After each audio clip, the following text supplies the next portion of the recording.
de 27 de fevereiro a 4 de março no Parque do Povo. 27ª Consciência Cristã com o tema Eu sou, conhecendo o Deus verdadeiro. Venha, participe e traga sua família. A entrada é gratuita. Realização Vinac. Campina Grande, terça-feira, 25 de fevereiro.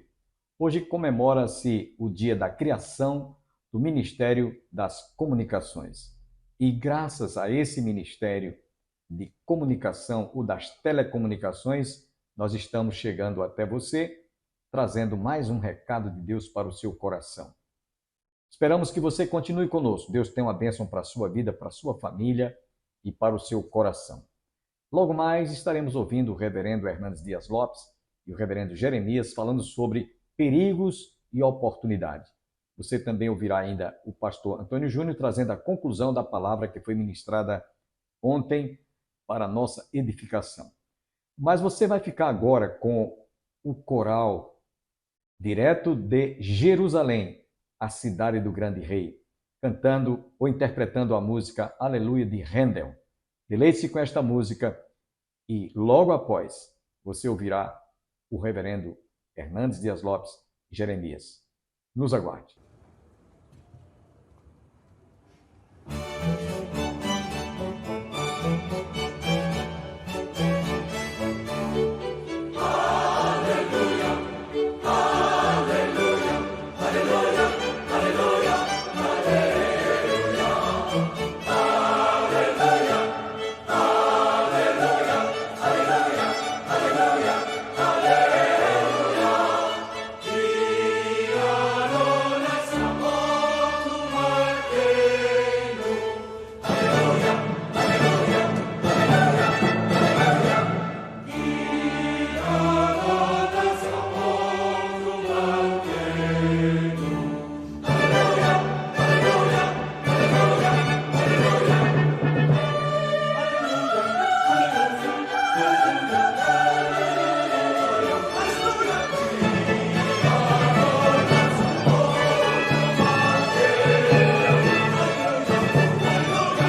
Sala de prosa!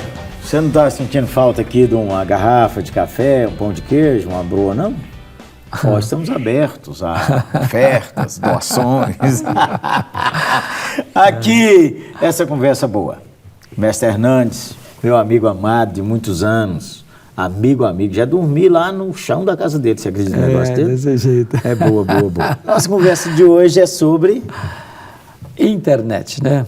Redes sociais, perigos e o quê? E oportunidades. Pronto. Que confusão. O povo gosta de brigar na rede social, hein, Varão? Ali briga e não céu. leva tapa, só no nome, só na honra, só na... Varão de Deus. Você, louvado seja Deus, tem tido milhares e milhares de gente que, glória a Deus, é edificado com sua palavra diária, com os vídeos, não é? Conhece a sustância, não é? Então, mestre, você já apanhou na rede social? Muito. É mesmo? Muito. Ó, eu costumo falar, quem não gosta desse cara aqui, não vai gostar do céu, não. Vai achar lá um lugar ruim. Tem que distinguir quando o camarada... É possível que uma pessoa discorde de você. E deve, talvez. É natural. Agora, a pessoa faz uma colocação, por exemplo, honesta, tá bom, tá ótimo, você dá uma resposta para ele honesta também. Certo. Agora, quando um cidadão entra lá... O cidadão, viu, menina? O cidadão também, né? Entra as meninas brutais, né? Entra lá maliciosamente, tendenciosamente, para trazer transtorno, para macular a honra, para falar mal, para xingar, para falar palavrão. Eu acho que não se deve dar palanque a esse tipo de pessoas. Varão, eu acho que certas pessoas na rede social, eles não são bipolar, eles são multipolar. Eles brigam por tudo mesmo. Então, se você alimentar essa briga, você entra numa zona minada, que vai gerar o quê? Hostilidade, malquerença, desamor, desafeto. Isso não é bom.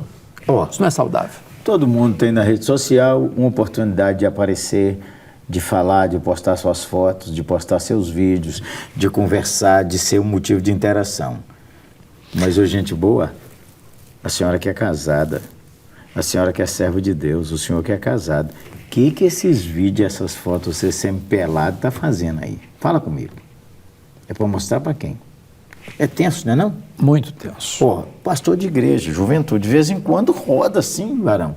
Aí eu chamo inbox e falo, minha irmã, olhadinha, meu irmão, o santo homem, deu uma melhorada, põe aí uma blusa, louvado seja Deus. Mas, pastor Jeremias, eu acho que nós estamos vivendo, eu não canso de agradecer o privilégio de viver nessa geração. É verdade, eu estou contigo, ó. Privilégio. Glória a Deus. Porque os nossos pais jamais podiam imaginar que nós, nessa conversa aqui ao redor dessa mesa, essa conversa vai rodar o mundo.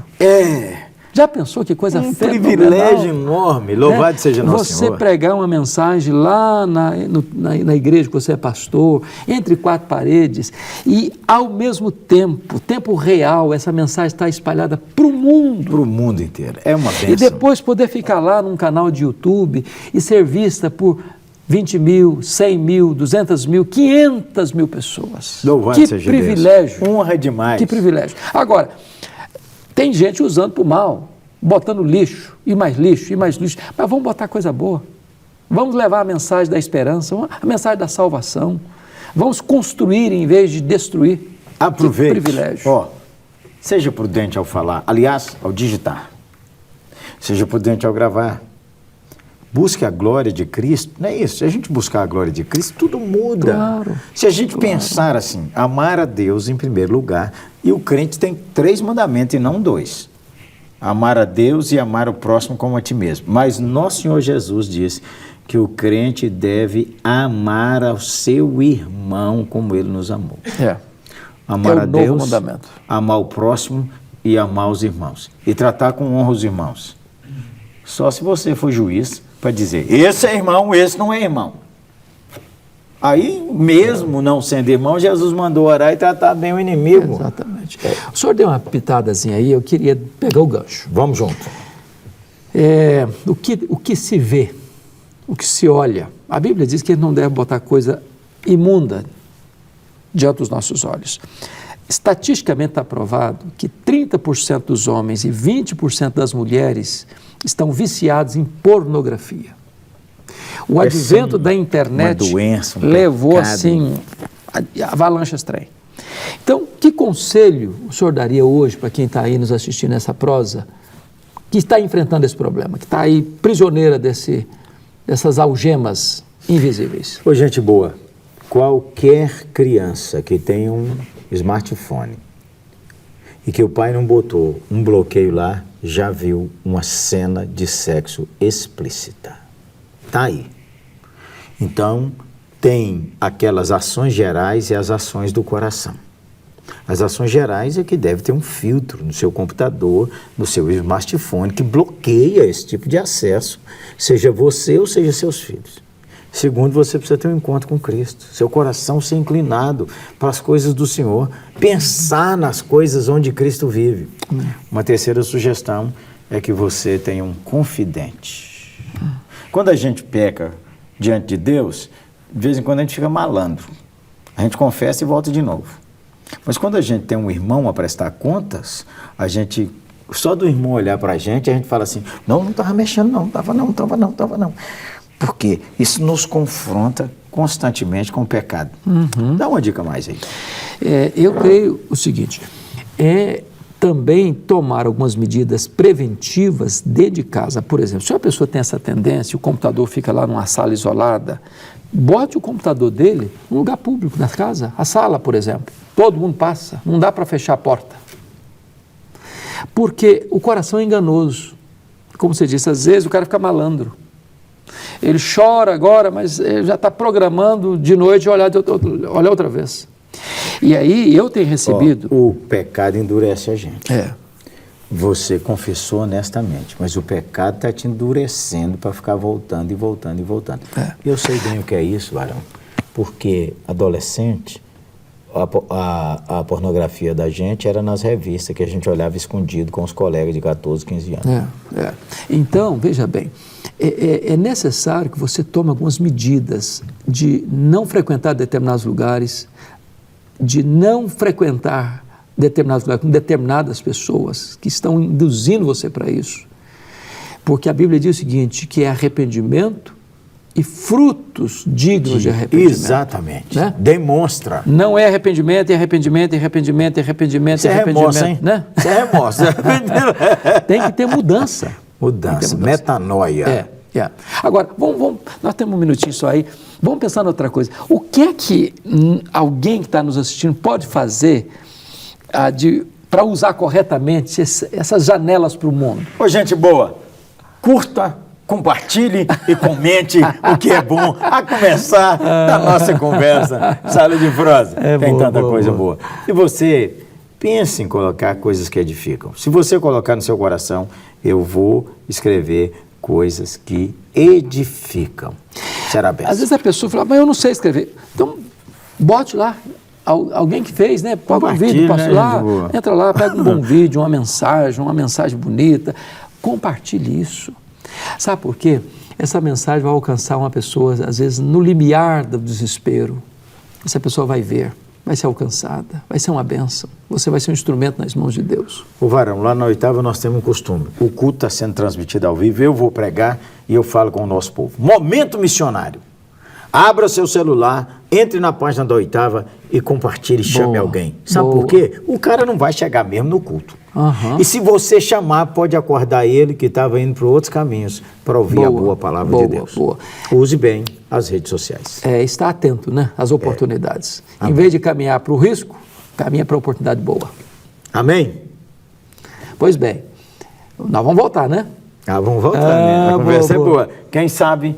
com a broa que você vai mandar. Abraço, gente. Próximo, sala de prosa vai ter até pão de queijo. Boa. Tchau. Deus abençoe. Grande abraço.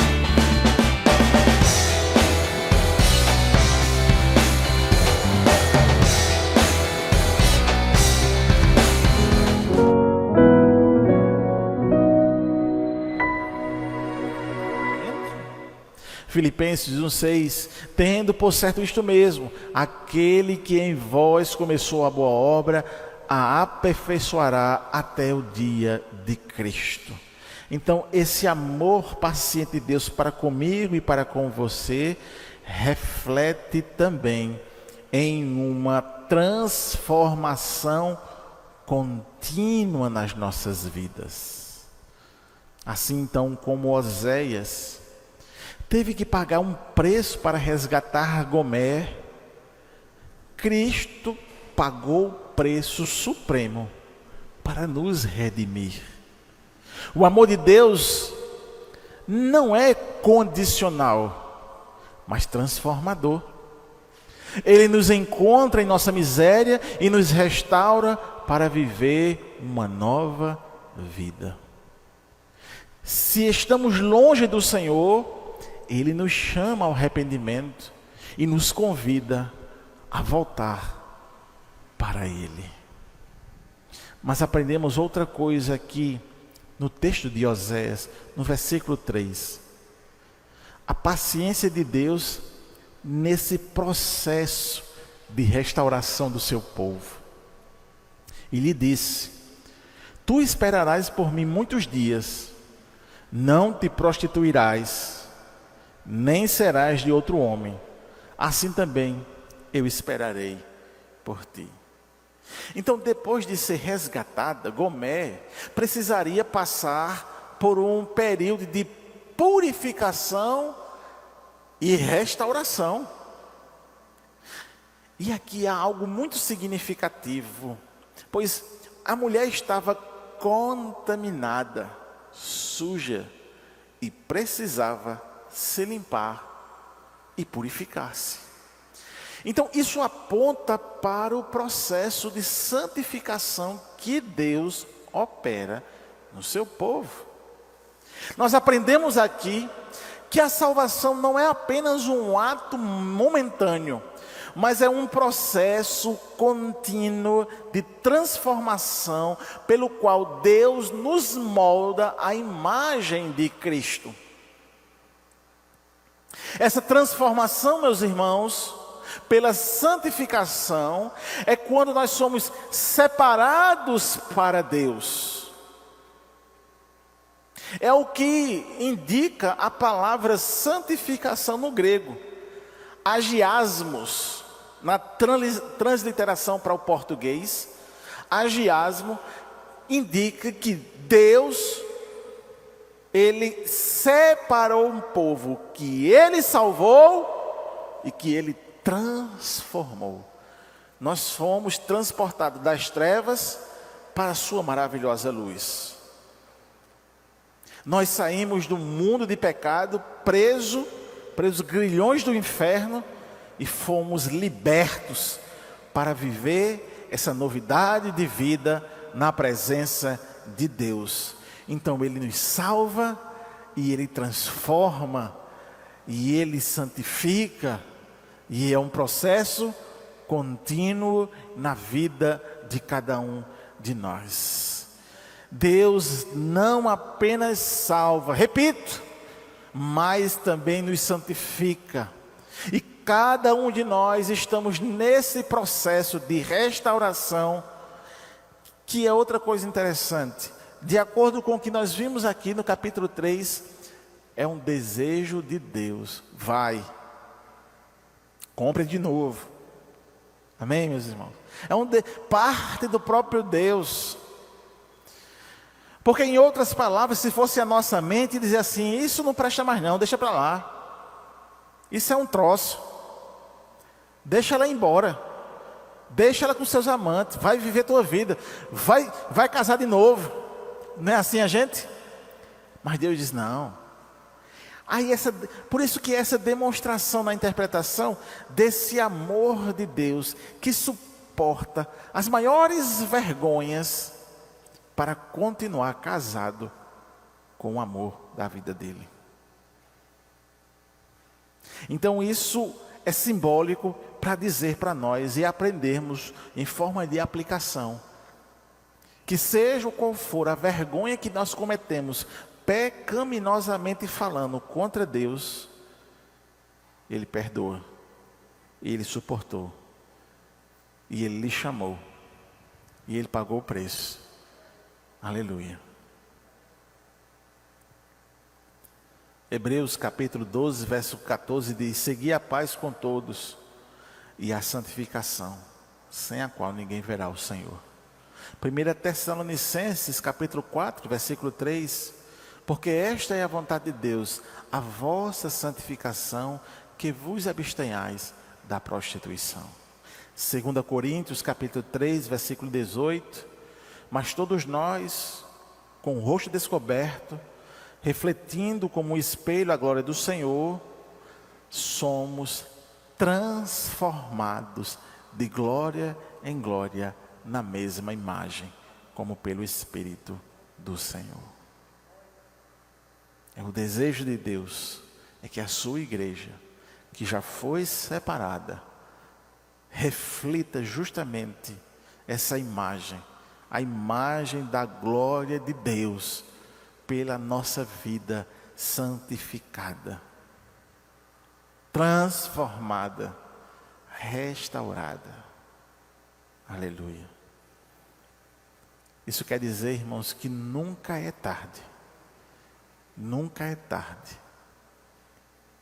de nos arrependermos dos nossos erros e de abandoná-los, porque esse é o trabalho de Deus, de renovação do nosso ser. Louvado seja o nome do Senhor.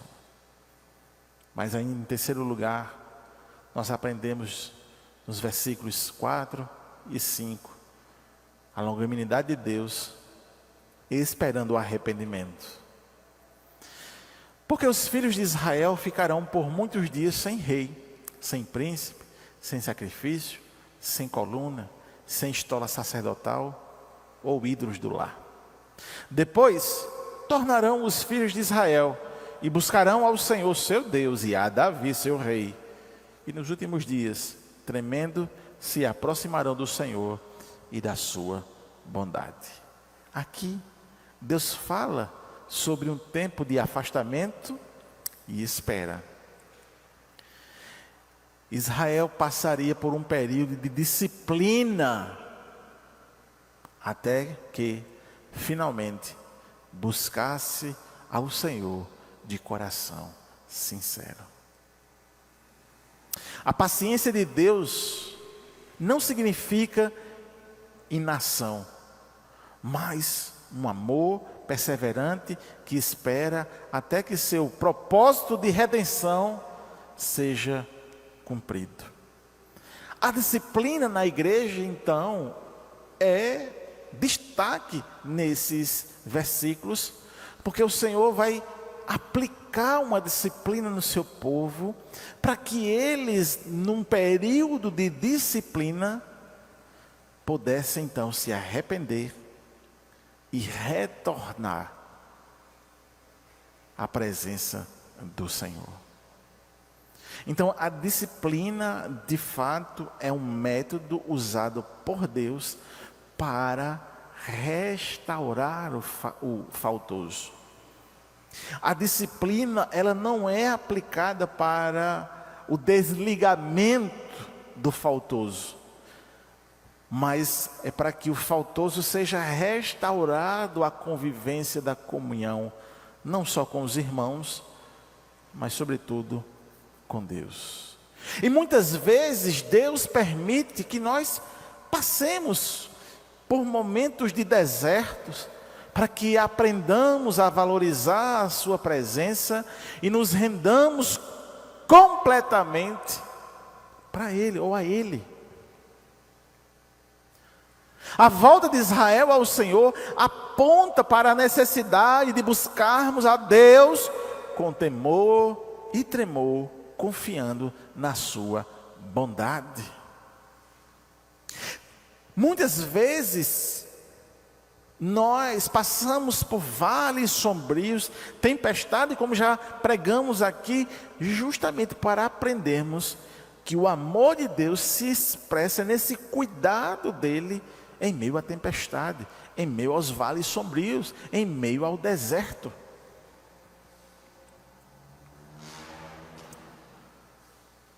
Irmãos, o capítulo 3 de Oséias é uma prévia do grande ato redentor de Cristo. Assim como Oséias comprou a Gomer, Jesus nos comprou com seu sangue. Ele não nos salva apenas. Ele não nos salva apenas do pecado, mas Ele transforma e nos traz de volta a comunhão com Deus. Quando nós lemos a primeira carta de Pedro, sabendo que não foi com coisas corruptíveis, como prata ou ouro, que fostes resgatados da vossa vã maneira de viver, mas com o precioso sangue de Cristo, como de um cordeiro imaculado e incontaminado. 1 Pedro 1, 18, 19. Então, diante desse texto, irmãos, do capítulo 3 de Oséias, demonstrando então essa paciência de Deus, aprendemos nesta noite que Ele continua paciente com você, comigo. Que a sua longanimidade não tem fim. Que o seu amor se expressa no momento em que Ele nos chama mais uma vez para examinar a nossa vida. Examine a sua vida. Há áreas que precisam ser restauradas por Deus? Essa é uma coisa sua com Deus. E esse exame de vida que nós vamos fazer, se há alguma área que nós precisamos de restauração, Deus sabe mais do que a gente, mas Ele se aproveita de momentos como esse para justamente trazer essa reflexão, essa meditação, para que nós venhamos a abraçar o amor de Deus. Portanto, não resista ao processo de transformação que Ele deseja realizar em você.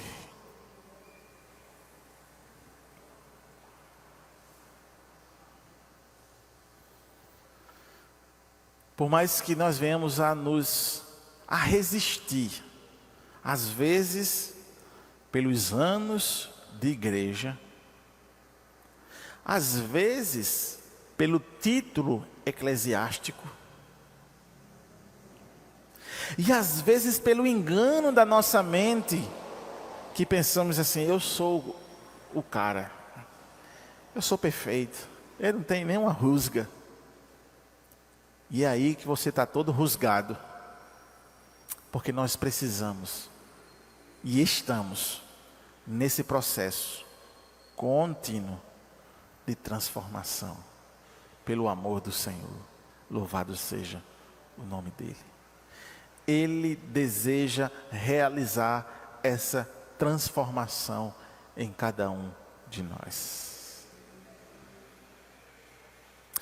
Há muitas pessoas que precisam saber que Deus é longânimo, que Ele deseja restaurá-las.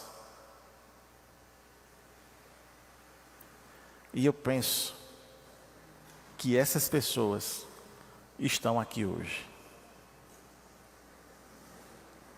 Essas pessoas somos nós. Nós precisamos continuar a saber que Deus tem paciência comigo. Que Ele deseja me restaurar. E eu preciso então viver essa verdade. Amém, meus irmãos? Então aqui nesse texto está expresso justamente essa ideia de que Deus, Ele proporcionou um resgate amoroso para cada um de nós, expresso do verso 1 ao verso 2. Ele nos regenera, Ele nos restaura, Ele nos faz uma nova criatura.